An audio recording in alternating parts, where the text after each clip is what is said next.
Today we are back with another ASMR video. Today we are back with a very rare but very so popular finance ASMR video. Yes, for those of you that are maybe a little bit new here, I do finance ASMR videos from time to time, and it is currently Friday morning, the 2nd of June. I cannot believe it's already June. We're like 2 months away from my birthday. Time is absolutely flying, and I don't know. I needed to slow down. But I figured it would be fun to do a little bit of an update on my portfolio, not only for you guys, but for me too. So I use Google Finance to kind of keep up with the news with all of my stocks that I own. But the issue is, I have to import the data into Google Finance, and I've done kind of a bad job of like updating how much I own of every stock that I have. So like the dollar amount in Google Finance is different than the dollar amount that I actually own of any given stock. So I'm going to go through, we're going to go one by one, each company, update how much I actually own. Because if you guys remember, I have kind of shifted focus into more dividend investing. I'm obsessed with dividend investing, and I'm going to show you guys exactly why. You're going to see exactly why in this video. So if you're new to the channel and you like the sounds that you're hearing coming out of your speakers or your headphones or your headset or whatever you are listening to this video, it's very early, guys. I'm sorry. Hit that subscribe button. Long story short, hit that subscribe button. Sit back, relax, and enjoy. Okay, so we have, and it's before market open. Friday morning, it's 8:45 in the morning on the East Coast. I got a pretty early start to my day. I'm already sitting here. I've already gone through all of my socials and everything, and I'm ready to get to work. And I thought it would be fun to maybe do this before the market opens. That way I can kind of track, through Google Finance instead of using TD Ameritrade's Thinkorswim, which is it's a little overly complicated. Thinkorswim, I've gotten better at using Thinkorswim, but it's not as clean. It doesn't look very user friendly, and Google Finance actually kind of reminds me of Robinhood. It's basically Robinhood, but you have to import everything, all of the data into Google Finance. And I bet there's probably an easier way to do this. If you guys use Google Finance, if there's a way to import your portfolio into Google Finance with like a click of a button, like a file share or something, let me know, because I would definitely be down to do that in the future. But for now, it'll make for a good video. So the first stock that we have, and guys, big disclaimer here. There's two disclaimers here.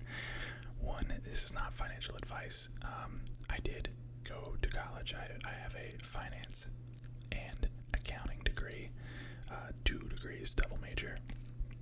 However, I'm not a licensed professional, so I might know more than the average person, but I don't know more than the professional investor. So take this all with a grain of salt.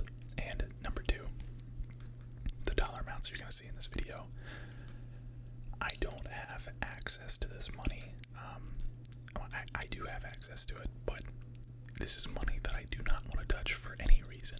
This is most of this, like 90% of this, came from me selling my house almost a year ago, and it's kind of been put away for when I buy my next house. So if you see this video and think, oh my god, CNP is loaded, he doesn't need, he like, he's fine.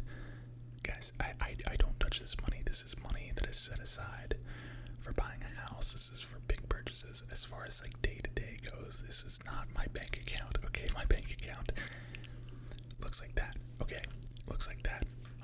This is basically my savings, life savings here. So before you guys go and think that he's got it made in the shade, I just want to give that little disclaimer. Okay.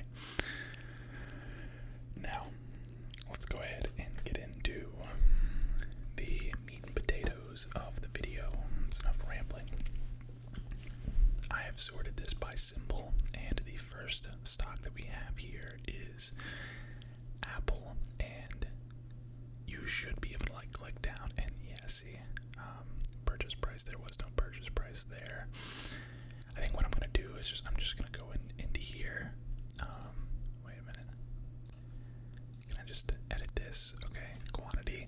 This is 50. Okay, so it's I'm just gonna put in the quantity that I have with my cost basis.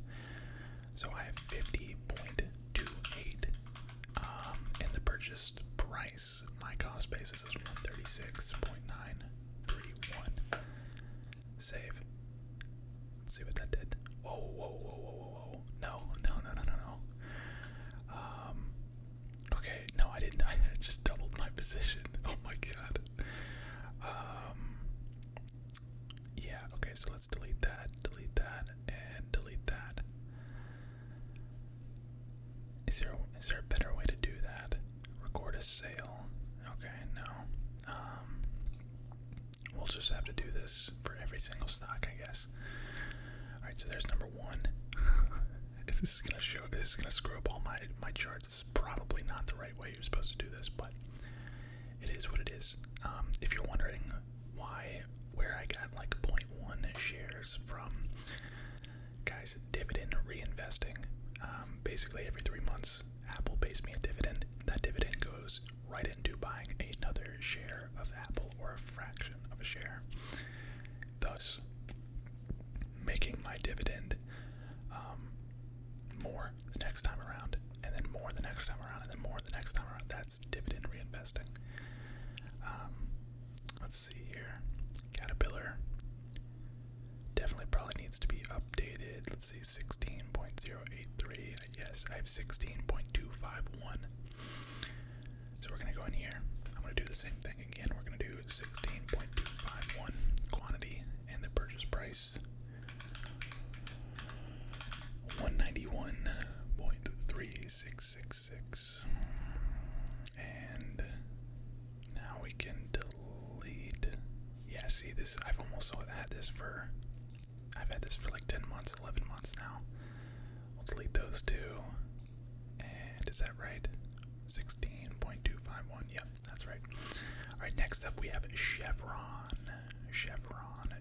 And we'll do for Chevron. Let's see, what did we have? We had 25.428. We are actually at 25.665 now, so 25.665 with a purchase price of 154.003. So we've made just a teeny tiny bit of money off of Chevron here. Go delete that, and delete that. Why does it say 154 though? 154.003. That's okay. So I don't think it goes to like the exact like fraction of a cent there. Again, Chevron pays dividends, so we have made a little bit of dividend. Can I really not just like edit? Maybe I should just be editing like here on. Let's see. No. Walt Disney.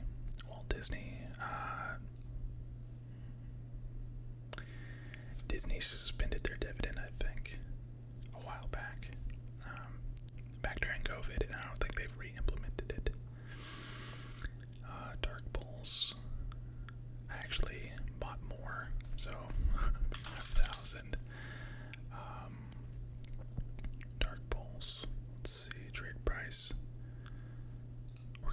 I'm just gonna again do the same thing that I've been doing instead of doing that.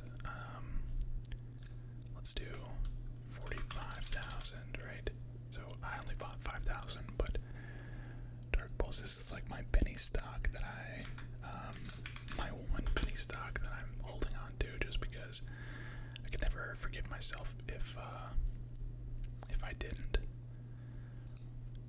because it made me so much money one time, and I sold, and then it dropped back around to where like I first bought it, so I just bought it again. I like a couple $100 worth, and we're just, you know, it's basically a lotto play. It's basically a lotto play. FLNT. I have not bought any more of that, and I probably won't. FSLY, Fastly, 205 shares. Yep, we're good there. Google, also good here, 110 shares. Goldman Sachs, though, is a dividend payer. Goldman Sachs, what are we up to now? 307.3465. Okay. 307. No.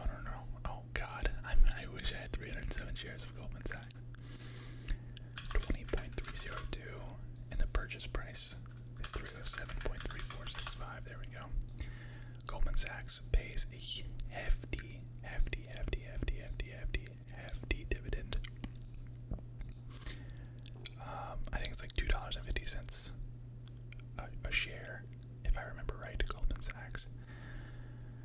So that's, that's $50 a quarter, almost. If I remembered Goldman Sachs, I'm pretty sure that's the one that pays $2.50 a share. So that's a hefty dividend payment every quarter. Johnson & Johnson is next, and J&J. I've actually bought more J&J. Or did I? No, I didn't. No, it was JP Morgan, maybe J&J. Let's see. 29 is 29.408. And trade price 169.1088. There we go. Save that. Okay. Wait. J&J. There we go. And then delete all these extra ones. Alright. JP Morgan is next. JP Morgan, yes, is anything that gets a dividend. I have not updated. 25.517. You would think that Google would like know the dividend payment and would like auto adjust it for you, but maybe I have to just turn on a setting. JP Morgan, the trade price 117.62. JP Morgan 117.6216. Okay, JP Morgan, and then delete. Okay, Meta is next. I have not bought more Meta. Also Magnite after that. I have not bought more Magnite, but it has been climbing. It's one of my higher owned stocks now. I bought the dip on that when it was like down in the $7, $8 range. And it's almost at $13 a share. My cost average though is $15, so I've got a whiles to go there. Microsoft is another one. 20.127, and cost basis on Microsoft is really good, I'm pretty sure. Yeah, 251.44. They've, oh man, I wish I had bought more Microsoft. They've crushed it, up 32%. Microsoft's up 32%. Apple's up 32%. Here we go. My favorite ETF, OUSA. Here we go. 531.685. Cost basis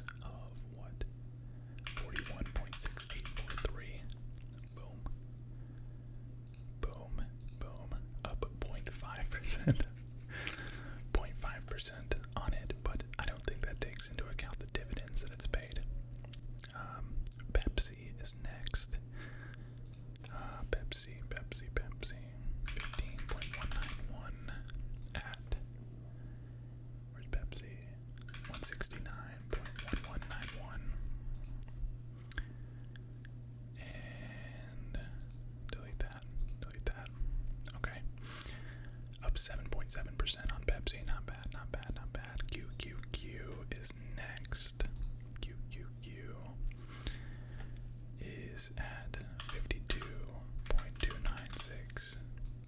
Purchase price of $3.14. Very nice.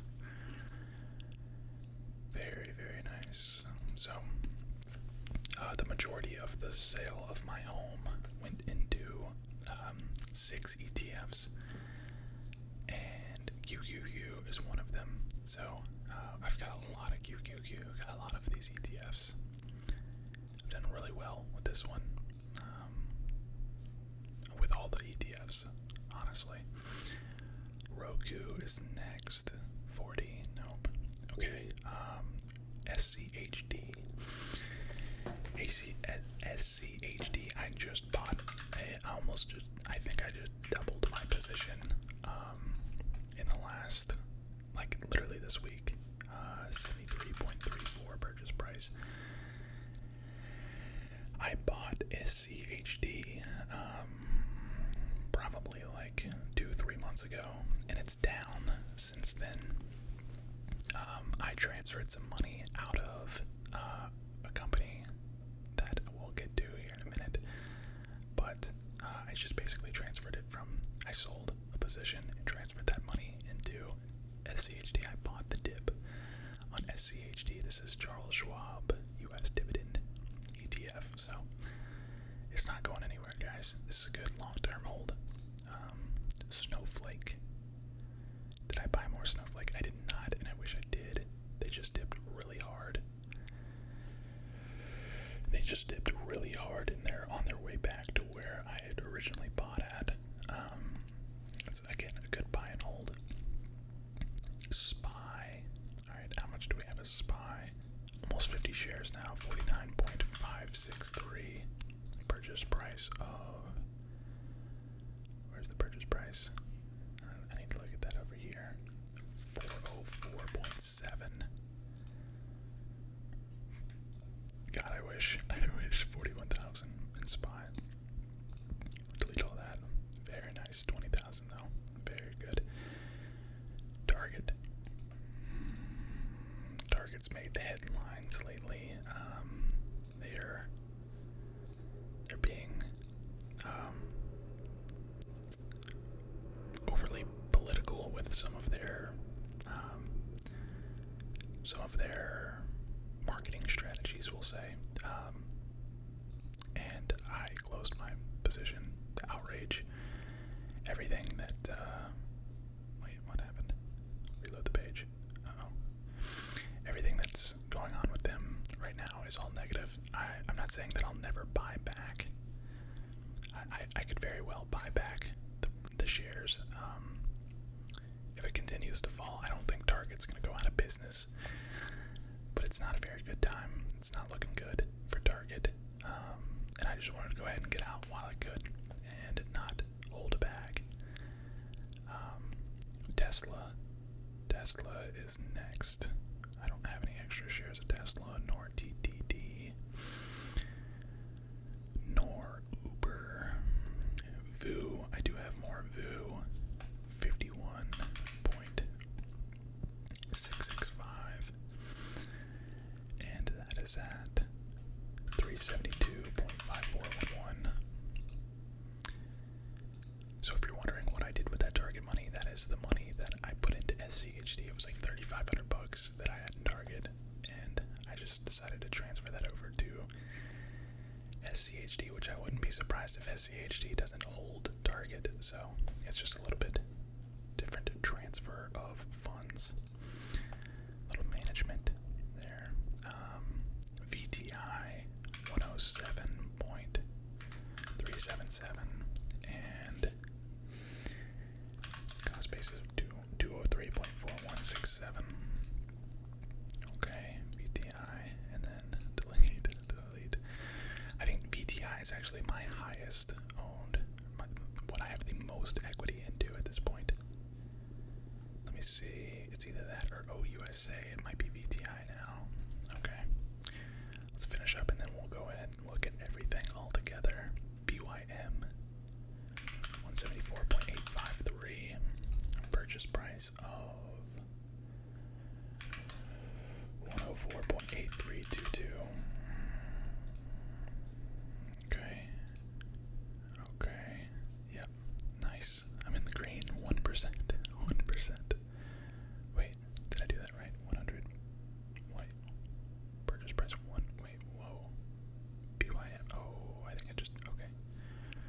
just did something wrong. BYM 174.853 with a purchase price of 104.8322. Yeah, I'm in the red. I thought I was in the red. In the red 2.8%, 3%. You can get that back in a week. A good week of gains is all it takes. And then Walmart is the last one. 24.34 with a purchase price of 129.1165. We are up on Walmart too.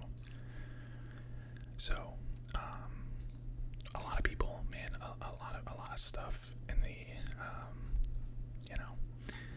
wait, okay, something's wrong here.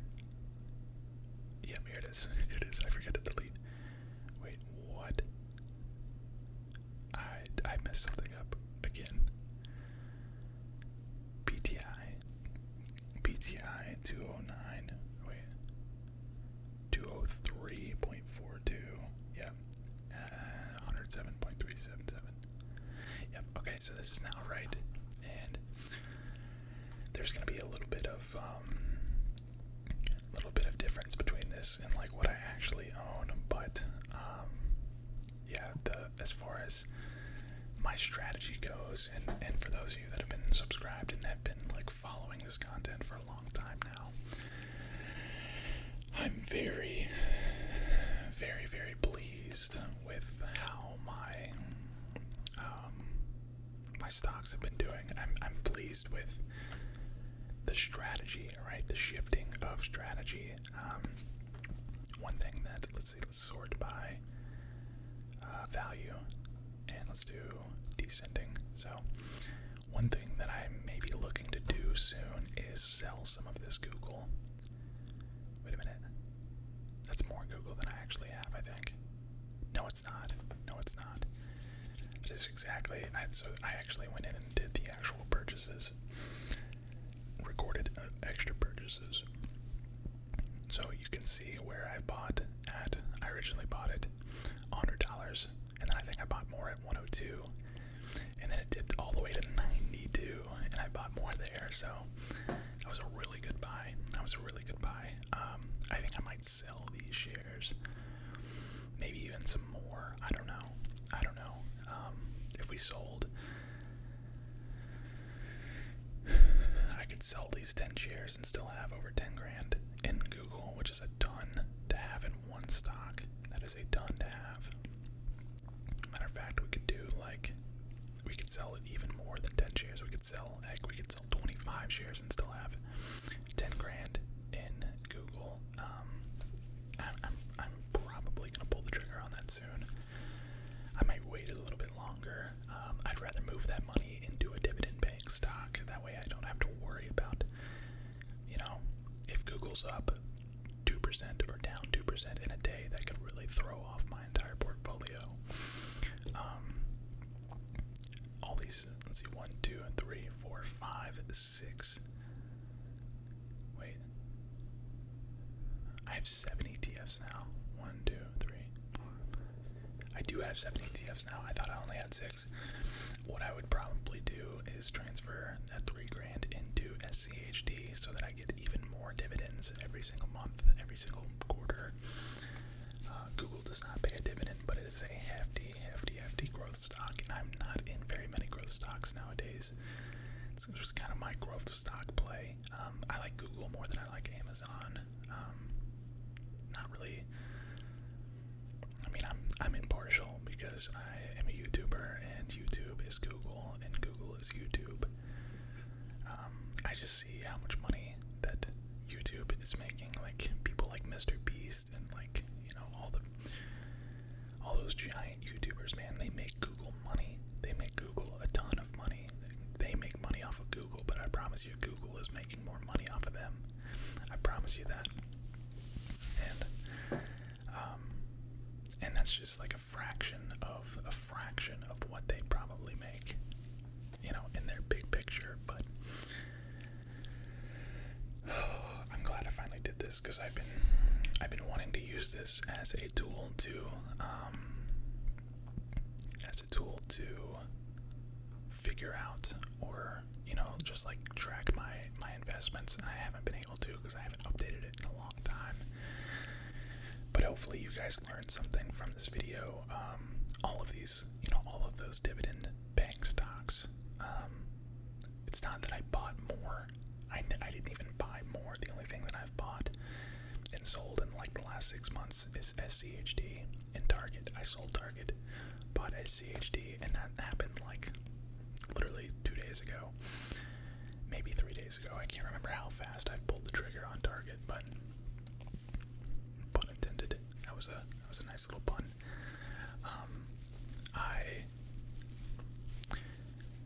I didn't buy any of these dividend paying stocks in the last 6 months, other than what I just told you. Yet my equity in each company went up. Yes, it was like a fraction of a share, but it's going up. It's heading in the right direction, and it's getting reinvested, which then turns the next dividend payment to a little bit more, and then that next dividend payment will be a little bit more. And also, what you didn't see is some of these companies are offering an even higher dividend payment. And I think in the last 6 months, I think Johnson & Johnson raised their dividend payment. I think Pepsi raised their dividend payment. I think maybe even Microsoft raised their dividend payment. I can't remember, but every year or two, most of these companies bump up their dividend payment. So you can go from making 50 cents a share to 60 cents a share with you doing absolutely nothing. Literally absolutely nothing.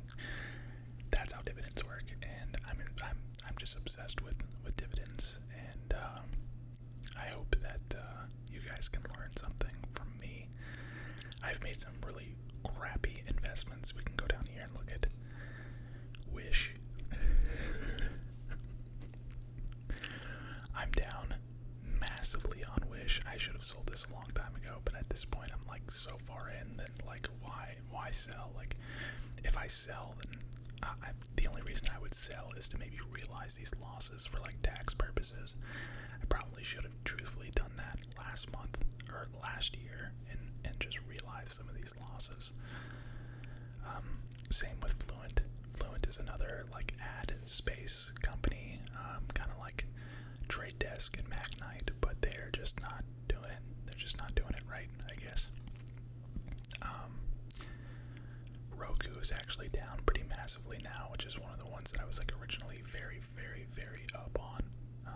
I might buy more Roku, but I don't want you guys to think that I'm some sort of guru, because I'm not. I've definitely learned a lot from investing. I've made some very rookie mistakes, as you can see.